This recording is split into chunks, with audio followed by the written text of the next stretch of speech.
Graça e paz, amados.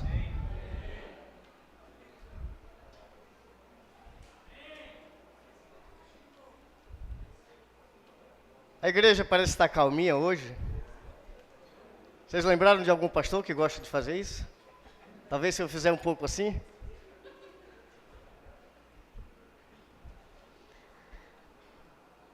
Toda vez que o pastor Júnior vem pregar, ele mexe comigo, né? Então hoje eu resolvi mexer com ele, fazendo uma imitação prática dele. Vamos falar sobre cristãos. Você é cristão, amém? Por que você é cristão? Cristão é todo aquele que tem Cristo como Senhor, ou as igrejas que propagam e pregam sobre Cristo, aceitando-o como Filho de Deus. Algumas nem creem que ele também seja Deus, mas são consideradas e chamadas cristãs. E por isso nós que congregamos nessas igrejas também somos conhecidos por cristãos, seguimos a Cristo. Em 2 Timóteo 4, nós vamos ler do verso 7 ao 11, e também o verso de número 14. 2 Timóteo 4, 7 a 11, e o verso 14, pela tradução que eu tenho, diz assim: Combati o bom combate, acabei a carreira, guardei a fé. Desde agora a coroa da justiça me está aguardada, a qual o Senhor, justo juiz, me dará naquele dia, e não somente a mim, mas também a todos os que amarem a sua vinda. Procura vir ter comigo breve, pois Demas me abandonou, tendo amado o mundo presente, e foi para Tessalônica. Crescente para a Galácia, Tito para a Dalmácia. Só Lucas está comigo.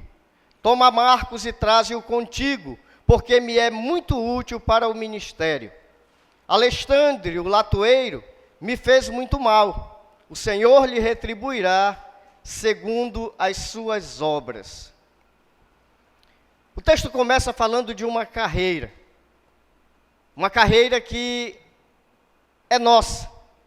Todo aquele que se entrega a Jesus Cristo, ele tem um caminho a seguir, ele tem um combate a realizar.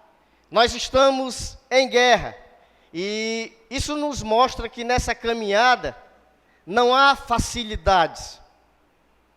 Qualquer pessoa que de fato queira servir a Cristo, ele vai encontrar dificuldades, ele vai encontrar retaliação. É impossível alguém querer seguir fielmente a Cristo e não sentir-se, em muitas ocasiões, oprimido ou perseguido, ou de certa forma, tendo impedimentos para que ele não prossiga nessa jornada, nessa carreira. Paulo chama de bom combate. Por isso ele diz: eu combati o bom combate. E parece algo estranho, porque nenhum combate parece ser bom, a não ser naqueles em que saímos vitoriosos. E é por isso que talvez Paulo chame de bom, porque sabe que para quem combatemos é fiel e também poderoso para nos conceder a vitória em todo combate que travarmos em nossas vidas. Além do mais, que no versículo 8, diz que há um prêmio preparado para aqueles que combaterem até o final, aqueles que completarem a sua carreira. Haverá uma coroa sendo reservada para esses. Então, quando falamos sobre cristãos, estamos falando desse tipo de pessoa. Pessoa que combate, pessoa que luta, pessoa que sabe que a vida cristã é uma vida excelente, a melhor vida que nós poderíamos viver. Mas uma vida que nela você não encontrará facilidades. Encontrará, sim, motivo de alegria, de júbilo, de muito gozo. Mas ser cristão autêntico, ser cristão verdadeiro, é uma vida que lhe causará demandas a serem alcançadas em vitória, porque aquele que nos concede a força também é capaz de nos conceder a vitória. Então, com base em que muitas religiões pregam Cristo e são chamados cristãos, há de se supor que nós encontraremos cristãos de vários tipos. Eu costumo dizer que na igreja tem tudo quanto não presta, porque existem pessoas de todos os tipos. Existem cristãos verdadeiros e existem aqueles que ainda não se converteram, que ainda não são cristãos, porque é muito fácil, em uma igreja, você parecer como cristão, você ser tratado como cristão, e fora dela você ser uma pessoa totalmente diferente. É o famoso Maria vai com as outras, você se adequa ao local onde está. Na igreja ninguém vai lhe perseguir ou oprimir, por isso você não vai se sentir retaliado aqui. Então é fácil viver em paz dentro de uma igreja, mas há muitos tipos de cristãos. E o texto que nós lemos fala de 3 tipos. E eu quero que você preste muita atenção para ver em qual tipo de cristão você se enquadra desses 3 que nós vamos falar. Com qual deles você vai se parecer mais? E eu espero que Deus fale conosco nessa noite. O primeiro cristão que nós encontramos aí é Demas. Demas é conhecido como o cristão mundano. Você vai dizer, esse não parece comigo. Já de nome eu o descarto, né? O cristão mundano é aquele que tem um pé na igreja, outro no mundo. E ele fica nessa, podemos dizer assim, no contexto atual, nessa vibe, né? Um pouco aqui, um pouco ali, e ele vai vivendo, vai sendo levado, vai levando a vida como dá dentro de um contexto. E Demas era um camarada cristão.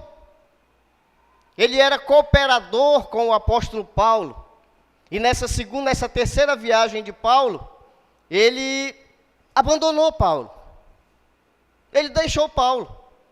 Simplesmente o abandonou. Ele é mencionado em Filipenses, Filemão 23, 24. Ele é mencionado em Colossenses 4 e 14. Então Demas era alguém já antigo, alguém que fazia parte do círculo de amizade e de companheirismo de Paulo. Mas ele, diz o texto, Demas, ele amou o mundo e deixou de andar com Paulo. Nós temos que entender uma coisa, essa é a última carta do apóstolo Paulo. Depois dessa carta, Paulo não escreveu mais nada e ele vai ser morto. Então Demas, ele possivelmente estava vendo isso. Ele estava vendo Paulo já um homem cansado, um homem já lutando o bom combate, como ele diz, mas eu disse, eu combati. Eu já combati o bom combate. Eu estou encerrando a minha carreira e eu guardo a minha fé. E Demas estava com Paulo e talvez olhou e disse, e eu? Paulo vai embora, Paulo está bem com o Senhor, mas e eu? O certo é que alguns teólogos dizem que Demas se desviou. Não creio assim, como alguns outros também, creio que apenas Demas amou o mundo. Nós temos alguns versículos que dizem que se você ama o mundo, você não tem o amor de Deus. Mas o que é amar um mundo? Num contexto hoje e num contexto dessa época. Você pode amar o mundo quando você tem que trabalhar. Muitas pessoas deixam de vir para a igreja porque estão estudando. Muitas pessoas deixam de congregar porque têm que trabalhar. Muitas pessoas deixam de congregar porque estão buscando um objetivo e esse objetivo lhes toma esse tempo. Você poderia colocar isso como amor ao mundo, porque essas coisas são do mundo. Talvez você diga, não, pastor, mas trabalhar, estudar, isso não é coisa do mundo, é coisa necessária. Mas, biblicamente falando, o Senhor disse, olha, não vos preocupeis com o que haveis de comer ou vestir. Em outras palavras, ele disse, deixa comigo, eu vou suprir vocês. Mas a vida missionária, hoje, é uma vida difícil. Você imagina na época de Paulo, uma vida sem muitos recursos, uma vida sem muitas facilidades como temos hoje. Era uma vida muito difícil a vida que Paulo tinha. E tudo isso nos mostra que Demas é o crente mundano porque amou mais o mundo e abandonou Paulo. João 17, 14 a 16 diz assim: eu lhes dei a tua palavra e o mundo os odiou, porque não são do mundo, assim como eu não sou do mundo. Não rogo que os tires do mundo, mas que os guardes do maligno. Eles não são do mundo, assim como eu não sou do mundo. Isso é o que o Senhor fala sobre nós. É o que o Senhor fala sobre você, que decidiu ser chamado cristão. Nós não somos do mundo. Nós não pertencemos ao mundo e por isso o mundo nos odeia. É por isso que se você encontra vida fácil no mundo, você não é cristão autêntico, verdadeiro. Porque o mundo odeia aqueles que de fato são cristãos. É o que a palavra de Deus nos diz. Se você se dá muito bem no mundo, você certamente precisa rever o conceito sobre o que é ser um cristão verdadeiro e autêntico. Porque o Senhor diz que nós não somos, nós estamos, mas nós não pertencemos. E o mundo sabe que nós não somos daqui. Ou seja, nós somos propriedade de Deus. Estamos no mundo, mas temos dono. Estamos no mundo, mas temos um nome a zelar, um nome a prezar e uma missão a realizar. E muitas vezes no mundo nós não alcançaremos realizar a nossa missão, estando junto a Ele. O crente é chamado para ser sal. O sal, ele, dentre as suas muitas propriedades, ele cura, mas ele primeiro faz doer. Se você colocar água de sal, salmoura em um ferimento, vai doer, mas vai sarar. É quase como o mertiolate, não o atual, mas o antigo. Não sei quem lembra do mertiolate antigo, aquele que ardia, mas que no outro dia já tinha casquinha na pereba, né? Doía. Você ia se aquela palhetinha ia se aproximando e você já ia... Mas no outro dia estava quase sarado. Assim é o sal. Ele dói, mas ele ajuda a cicatrizar, ele cura. E nós somos chamados para isso, ou seja, querido, você vai incomodar em muitas ocasiões como cristão. Não estou dizendo que você deve ser aquele camarada que vive procurando o defeito e o erro de todo mundo e apontando. Mas se estiver ao teu alcance, principalmente se lhe for perguntado, você tem que falar a verdade. E muitas vezes a verdade que vai contra o pecado, bate e choca e dói. Mas cura, liberta, transforma. E através de Cristo salva o ser humano. Somos chamados para ser luz. Luz. Quanto mais trevas houver, melhor aparecerá a tua luz. Quanto mais escuro for, mais aparecerá a luz, onde quer que você esteja. Então, não deixe de ser notado. Ou seja, não deixe que o reflexo da luz de Cristo na tua vida se apague. Mantenha essa luz em expansão. Mantenha-se como um espelho límpido para refletir a luz de Jesus Cristo àqueles que ainda não o conhecem. Somos chamados para ser peregrino. Andar nesse mundo, mas sem nos apegarmos a ele. Somos forasteiros aqui. Não pertencemos a esse mundo. Não viemos para montar ou construir coisas que vão permanecer. No quesito de que não, eu vou me estabelecer aqui, criar raízes aqui, porque desse mundo eu não saio mais. O Senhor vai nos levar. O Senhor nos levará para junto dele. Então nós somos embaixadores, testemunha, bom perfume de Cristo, bom fermento, cartas vivas, pedras vivas. É o que nós somos no mundo. E nós temos que manifestar essas coisas em vida. Em vida. Há em nós a capacidade dada por Deus de sermos notados, observados e principalmente de darmos um bom testemunho. Nós fomos colocados nesse mundo para fazer diferença. Não para ser influenciado, mas para ser influenciador. Foi para isso que Deus nos colocou, foi para isso que Deus te colocou onde você está. Lembrem-se de José no Egito. Foi vendido como escravo, mas se tornou governador, fez a diferença. Lembre-se da escrava de Naamã. Era apenas uma menina, uma criança, como escrava na casa de um grande general, e ela fez diferença no seu local. Ou seja, Deus não se importa em qual posição você está. Ele vai te usar, Ele vai te fazer ser bênção, Ele vai fazer com que você manifeste diferença aonde quer que você esteja. Daniel na Babilônia era escravo, eunuco, mas se tornou alguém importante por temer a Deus, por buscar servir ao Senhor de forma fiel.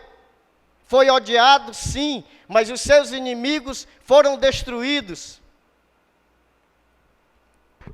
Antes do louvor, o Neto conversava comigo sobre... A gente canta uma música, persegui os inimigos e os alcancei, os destruí, os atravessei. E isso hoje parece que a gente não pode mais nem cantar isso. Né? Não, que igreja é essa? Que Deus é esse? Que persegue, que destrói, que mata? Amados, todos os que se levantarem contra o povo de Deus serão destruídos. Não pela espada, não pela arma, mas muitas vezes o Senhor vem e extermina. Deus não permitirá que o seu povo seja destruído. Ele combate em prol do seu povo. Ele luta e ele não perde batalhas. Então nós fomos chamados para fazer diferença. E não podemos voltar aos prazeres que antes tínhamos no mundo. Eles são transitórios, eles são passageiros. O mundo passa, bem como toda a concupiscência que ele tem.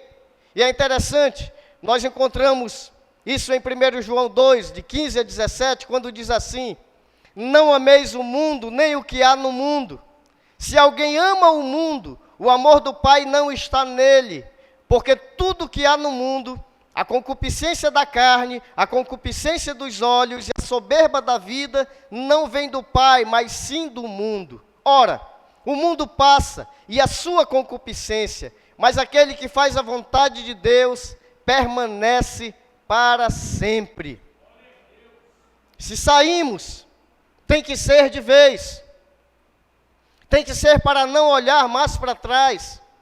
O povo saiu do Egito, mas constantemente estava lembrando do Egito. Em todas as dificuldades eles lembravam do Egito. Eles lembravam do que eles tinham lá. E não conseguiam ver que eles estavam em liberdade, caminhando, sendo conduzidos por Deus para algo superior e melhor. E muitas vezes nós estamos também querendo voltar ao mundo, dizer, não, mas no mundo eu era assim. Amados, o mundo nos odeia. Não dá certo crente e mundo junto. Nós estamos aqui, mas para não fazer parte de tudo isso. Então nós temos que perseverar. Os israelitas saíram do Egito, e o que aconteceu com eles, de tanto murmurarem, de tanto reclamarem, de tanto quererem o Egito, passaram 40 anos caminhando no deserto. Ou seja, Deus também disciplina os seus filhos. A mulher de Ló saiu de Sodoma, mas Sodoma estava ainda no seu coração. Tem uma canção muito antiga, que o Emerson conhece bem, porque ele é dessa época.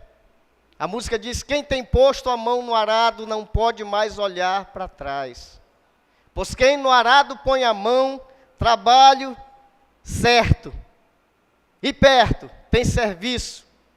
Amados, Cristo é não a melhor, mas Ele é a nossa única opção boa nesse mundo. Se você fizer uma opção por ser chamado cristão, não seja como Demas, o cristão mundano, mas seja como um cristão autêntico. Está difícil a vida? É possível que vá piorar um pouco mais. Porque Cristo, quando voltar, amados, Ele nos encontrará em esperança plena de que Ele volte logo.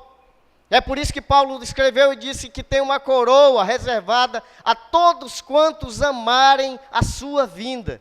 E quando Cristo voltar, nós estaremos não apenas amando, mas ansiando pela sua volta. Qualquer um hoje que tenha um bom trabalho, ou um bom emprego, que lhe renda um salário médio, ele vive bem. Ele vai ter plano de saúde, ele vai ter o seu local para morar, ele está vivendo bem, ele não está nem preocupado com as coisas que estão acontecendo fora. Ele diz, não, eu estou bem, a minha família está bem, dá para viver. Ele não está nem esperando por Cristo. Mas independente de você esperar ou não, Cristo vai voltar. E essa é a nossa melhor esperança. Então, Demas sentiu a vida um pouco difícil e disse, Paulo, tchau. Foi para Tessalônica. Tessalônica era uma das melhores cidades da época no Oriente Médio, e Demas foi para lá. A Bíblia não fala mais em Demas. Demas foi mencionado, mas essa é a última vez que se fala em Demas. Ele foi para Tessalônica, abandonou Paulo, e talvez na época em que mais Paulo necessitava, porque eram de fato já os seus últimos dias aqui na terra. Qual é a tua Tessalônica? Você já pensou em dar um tempo? Você já pensou em deixar um pouco essa coisa de igreja, de crente? E voltar ao que você era antes? Talvez você diga, não, eu vou experimentar de novo. Há muitas pessoas que fazem isso. Vêm para a igreja com uma necessidade. E quando essa necessidade é suprida, ele volta ao que ele era antes. Volta a fazer o que fazia, volta a dizer o que dizia, volta a viver como vivia antes. E dá um tchau para o Senhor, como se, até mais, se eu precisar de novo, eu já sei onde encontrar ajuda.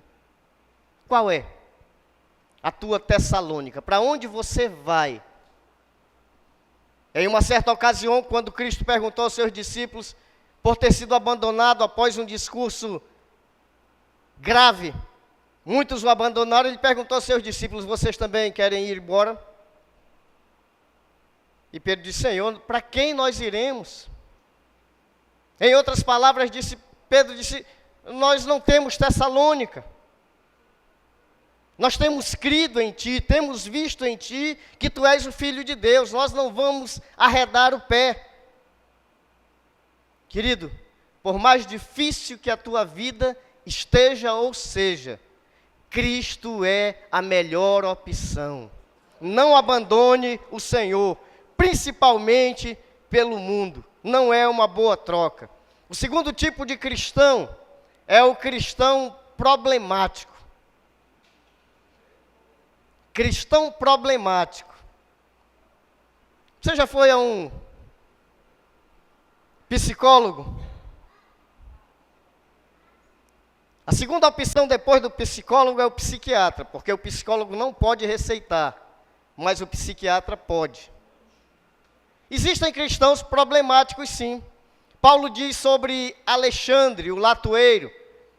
Alexandre era artífice, ele trabalhava com cobre, ele fazia objetos, principalmente tentava montar os santos que eles adoravam na época. E ele diz, Alexandre causou-me muitos males.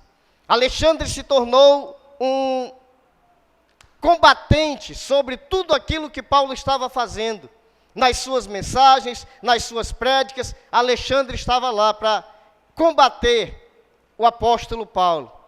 E Paulo fala sobre ele. Mas antes ele era também um cristão, ele se converteu. Ele reconheceu Cristo como Senhor e por isso chamou-se cristão. Por isso ele está aqui como o crente problemático, o cristão problemático. A Bíblia fala de pessoas causadoras de males. Se você lembrar de Arão, Arão foi quem confeccionou os 12 bezerros de ouro, quando Moisés subiu ao monte, nos 40 dias, e depois mais 40. Foi Arão que confeccionou os bezerros. Alguém problemático, disse, não, o povo me apertou e eu tive que fazer. Eu tive que fazer. Encontramos Miriam, irmã de Moisés, combatendo contra ele, dizendo, não, Deus não fala só com Moisés, Deus fala conosco também. E isso causou uma pequena revolta. E por causa disso, Miriam ficou leprosa. E pela misericórdia de Moisés, que orou por ela, ela foi novamente curada. Mas Deus a disciplinou de forma muito severa. Vamos lembrar de Datã, Abirão, a revolta de Coré, que a terra se abriu e os engoliu. Esse é o Deus que castiga, esse é o Deus que disciplina, esse é o Deus que destrói todos os inimigos que se levantam contra os seus servos. Esse Deus que faz isso, mas Deus é amor, sim, mas é justiça. Deus também é justiça e é vingador, como diz a sua palavra. Ou seja, queridos, Judas traiu Jesus, o joio sempre existiu. Nós sempre teremos pessoas ou cristãos problemáticos, cristãos que prejudicam outros, que fazem outros enfraquecer, e nós precisamos ter o cuidado para não sermos nós esses causadores de problemas. Muitas vezes pelo mau uso da nossa língua, por aquilo que falamos, por aquilo que dizemos, fere, machuca, maltrata, esnoba alguém dentro da igreja. Muitas vezes o nosso excesso de zelo prejudica o nosso irmão que é mais fraco na fé. E a Bíblia faz uma recomendação sobre isso, que nós devemos ter cuidado para não prejudicar os que são mais fracos na fé. Mas muitas vezes o nosso zelo faz com que outros caiam. Nosso espírito crítico, nosso orgulho. Eu sou, eu posso, eu sei, eu digo, eu falo. Querido, coloque-se no seu lugar. Nós não somos nada sem o Senhor. Se somos alguma coisa é por causa do Senhor. E a glória deve ser dada a Ele, nunca a nós mesmos. Por isso devemos tratar, como diz a palavra de Deus, o outro, sempre superior a nós mesmos. E assim evitaremos sermos crentes ou cristãos problemáticos. A nossa falta de cooperação, muitas vezes o nosso espírito mesquinho, nossa imprudência, nossa falta de amor, a nossa rispidez, quando falamos, quando tentamos corrigir alguém, sempre com rispidez. Durante essa semana eu conversava com uma irmã muito querida minha, e por causa de uma brincadeira, alguém disse, olha, estou tentando levar a sua ovelha. Eu disse, eu já avisei a ela, se ela for, eu oro para o Senhor levar. Se ela for, eu digo, Senhor, a obra dela está concluída, pode levá-la. Que ela vá em paz, descanse em paz no Senhor. São coisas que, aparentemente, a gente fala por brincadeira, mas que podem atingir o coração da pessoa. E eu reconheço isso. E eu sou muito brincalhão nesses aspectos. Nem tanto, né? Nem tanto, só um pouco. Mas a verdade é que Em todos os momentos nós temos que ter cuidado para não sermos cristãos que coloquem jugo, peso ou tropeço na vida do nosso irmão. É necessário esse cuidado. É necessário quando conversamos, quando aconselhamos, quando estamos em meio das pessoas, aquilo que nós estamos falando vai edificar ou vai prejudicar. Vai colocar o nosso irmão num estado de exaltação ou de humilhação. E quando nós não temos muito cuidado, nós muitas vezes caímos nesse erro. Isso nos faz lembrar da vida de Pedro, de como é fácil, muito simples, a gente passar de um lado para outro. Quando Cristo, falando com seus discípulos, perguntam: o que é que o povo diz que eu sou? E eles disseram: alguns dizem que é Elias, outros que é o espírito de um dos profetas. Ele disse: e vós? Vocês, o que é que vocês dizem que eu sou? Pedro se levanta, como sempre, né? Tu és o Cristo, o Filho do Deus vivo. E é elogiado por Cristo.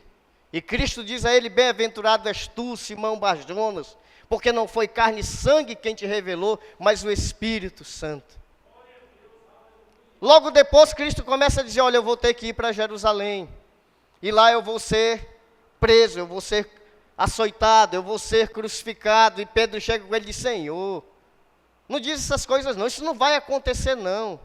E Cristo diz para ele: arreda para trás de mim, Satanás, porque tu não cogitas das coisas do Espírito.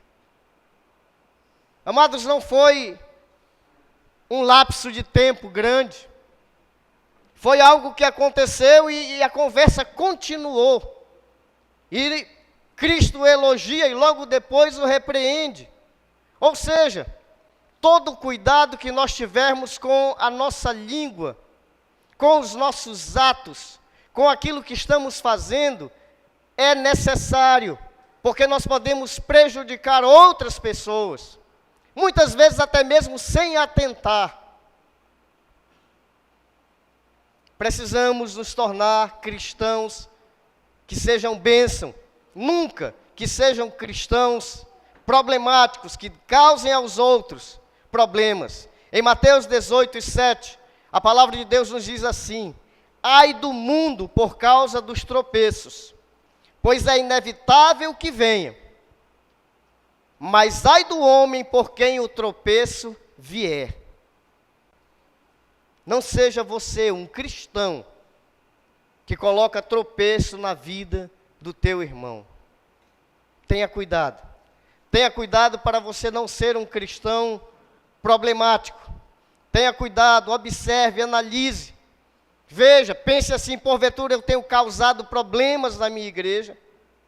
Tenho sido motivo de escândalo para alguém? Tenho entristecido o coração do meu Deus? Se a sua resposta para isso é sim, não se deixe desanimar a ponto de achar que falhou, mas submeta-se à vontade do Senhor e procure ser uma bênção, porque nós podemos ser bênção na vida dos nossos irmãos, ao invés de sermos tropeço, ao invés de sermos pessoas desagradáveis. O terceiro cristão, e com esse eu encerro, é Lucas, o crente fiel, o cristão fiel. Paulo disse: só Lucas está comigo.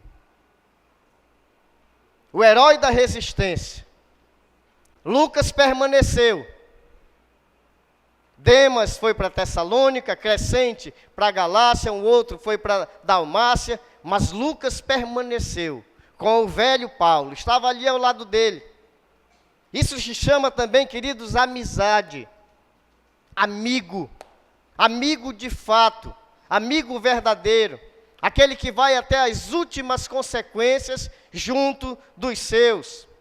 A Bíblia fala de amizades verdadeiras, nós vamos encontrar sobre Davi e Jonatas, um amor verdadeiro, genuíno. A Bíblia diz que esse amor desses amigos era invejado pelas mulheres. E não tem nada de homossexualismo aqui não, é coisa de homem, de macho, de guerreiro, sério, mas amigo, estando junto, pronto.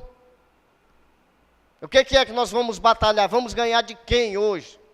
Amigo verdadeiro, que não abandona, que não larga. Porque Jonatas tinha todos os motivos para ser inimigo de Davi. Porque Saul, seu pai, andava procurando Davi para matá-lo. Mas Jonatas era amigo verdadeiro de Davi. Encontramos o amor entre nora e sogra. É só Jesus, né?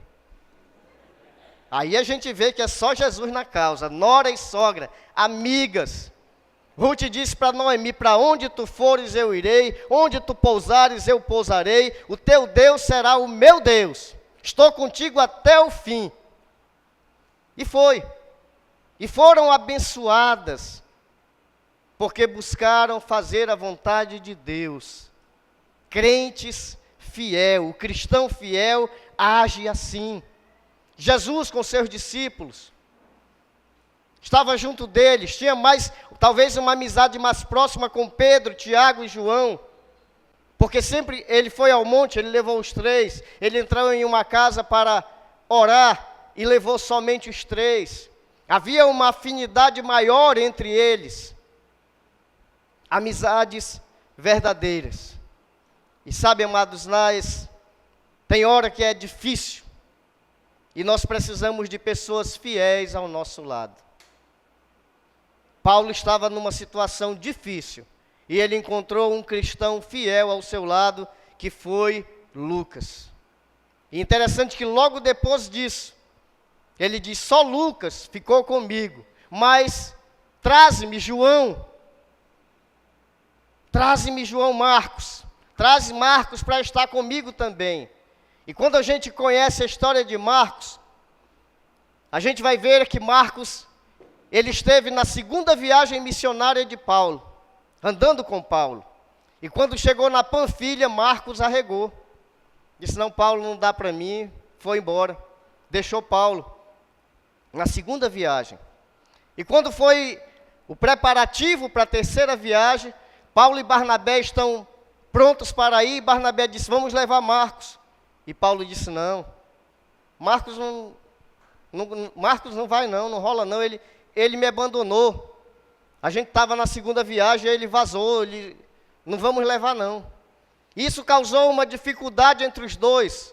E Paulo seguiu sozinho e Barnabé pegou a Marcos e foi numa viagem separada. Houve uma separação, talvez até um propósito de Deus, para que o evangelho tivesse uma amplitude maior. Mas eles tiveram essa dificuldade porque Marcos era sobrinho de Barnabé. E Barnabé disse: vamos levar Marcos. E Paulo disse: comigo não vai. Ele já me abandonou uma vez. E talvez Barnabé disse: não, vamos dar mais uma chance. E Paulo não deu. E eles separaram-se. E agora a gente encontra Paulo dizendo: olha, traze-me Marcos para estar comigo. Traz Marcos. Amados, Deus é um Deus de segunda chance. Se você falhar na primeira, Deus ainda te dará chance. Marcos falhou. Marcos era jovem. Ele era bem jovem. E talvez por isso tenha falhado, por isso tenha fracassado. Mas amadureceu. E mostrou o seu valor. E Paulo diz: traz Marcos para que ele esteja comigo. E sabe quem ficou com Paulo até o último dia? Marcos. Esteve com Paulo até o dia da sua morte. Esteve ali sendo companheiro, sendo amigo, sendo suporte, sendo baluarte. Ou seja, crentes fiéis são amigos, são companheiros, são aqueles que de fato, como diz a Bíblia, suportam o outro. Porque muita gente entende essa palavra errado. Essa de suportar, acha que é a catinga do irmão. Não, meu irmão não está bem vestido, está meio, passou, o desodorante dele venceu, mas eu estou aqui, eu estou suportando. Não, queridos, suporte é colocar no ombro, dizer: vem aqui, meu irmão, eu te ajudo, vamos lá, vamos dar mais um passo. É ser suporte, é ser ombro amigo, é ser companheiro, é estar ao lado. E Marcos foi esse camarada que, mesmo rejeitado, poderia ter todos os motivos para agora ele dar o troco, né? Não, Paulo, vou nada. Ele não deixou nem eu ir com ele. Na terceira viagem, eu tive que ir com meu tio. Não esquece, eu não vou para o lado de Paulo de jeito nenhum. Amadureceu. E no coração dele não havia Paulo, havia uma obra, havia o Senhor. E todo cristão fiel tem que ter isso no seu coração. Não é o irmão, é o meu Senhor, é o meu Deus que eu estou servindo quando faço a sua vontade.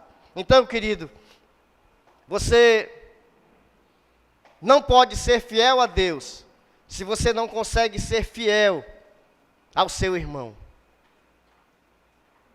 Vou puxar uma brasinha. Você não pode ser fiel a Deus se você não consegue ser fiel ao seu pastor, à sua igreja, àqueles que fazem companhia junto com você, que formam o corpo de Cristo juntamente com você. Crentes fiéis são crentes que vão até o fim. Eles vão até o final, eles vão ver no que vai dar. E esses que esperam para ver no que vai dar, vão ver que o Senhor é quem está nesse negócio, o Senhor é quem está esperando. Você tem sido fiel a Jesus, tem sido fiel à sua igreja, tem sido fiel aos seus irmãos. Então, continue.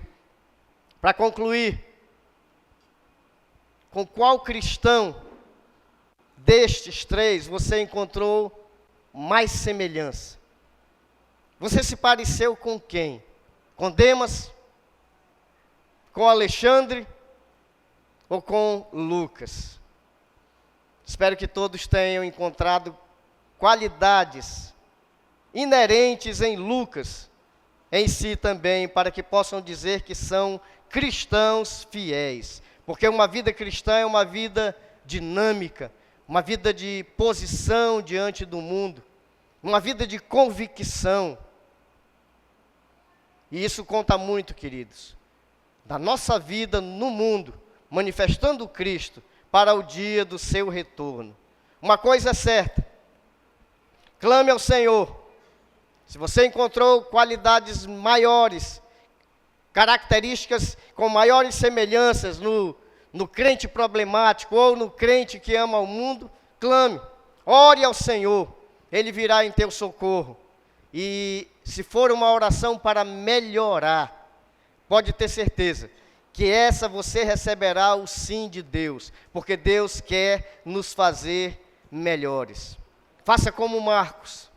Marcos deu a volta por cima. Marcos superou as expectativas de Paulo, porque ele estava olhando para o Senhor.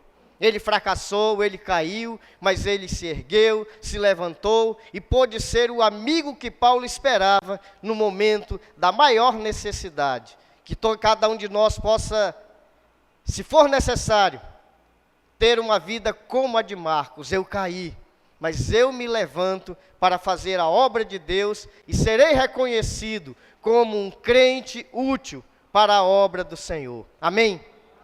Que Deus nos abençoe. Fica sobre os pés, vamos orar.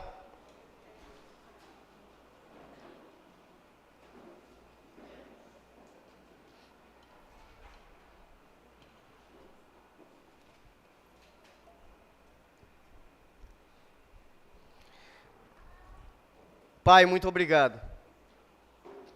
A tua palavra, ela é perfeita.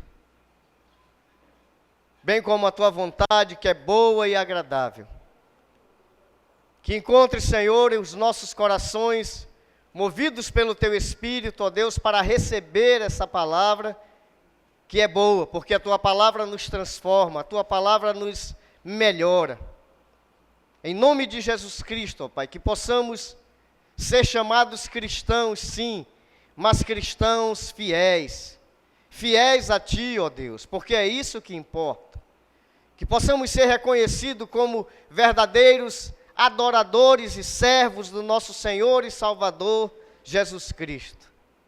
Nos ajuda, ó Deus, porque nós somos sim falhos, nós temos sim alguns defeitos ainda, ó Pai, e precisamos da Tua misericórdia e graça, para nos mantermos, ó Deus, numa disposição de ser bênção em todo o tempo para os nossos irmãos. Nos ajuda, ó Deus, como igreja eu te peço, torna, ó Deus, a Comeve uma igreja abençoadora, uma igreja, ó Deus, que de fato seja uma sociedade de irmãos, irmãos verdadeiros, irmãos que não se vendem, irmãos que não traem, irmãos, ó Deus, que de fato estejam prontos a viver junto, para a honra e glória do teu nome. Nos ajuda, ó Deus. Nós precisamos fazer diferença nesse bairro, mas precisa ser feito diferença também, ó Deus, dentro dos nossos lares, da nossa casa, no seio da nossa família, ó Pai. Que possamos manifestar, ó Deus, a bênção que é te servir a todos quantos estão ao nosso redor, ó Pai. Que não arredemos, ó Deus, nenhum só milímetro daquilo que nos colocamos em sermos fiéis a Ti, ó Pai. Nos ajuda, nos concede força e graça para sermos bênção aonde quer que o Senhor nos leve. É o que eu te peço, Senhor. É pelo que eu oro e pelo que eu agradeço, pois eu sei que receberemos, pois eu oro em nome de Jesus Cristo. Amém.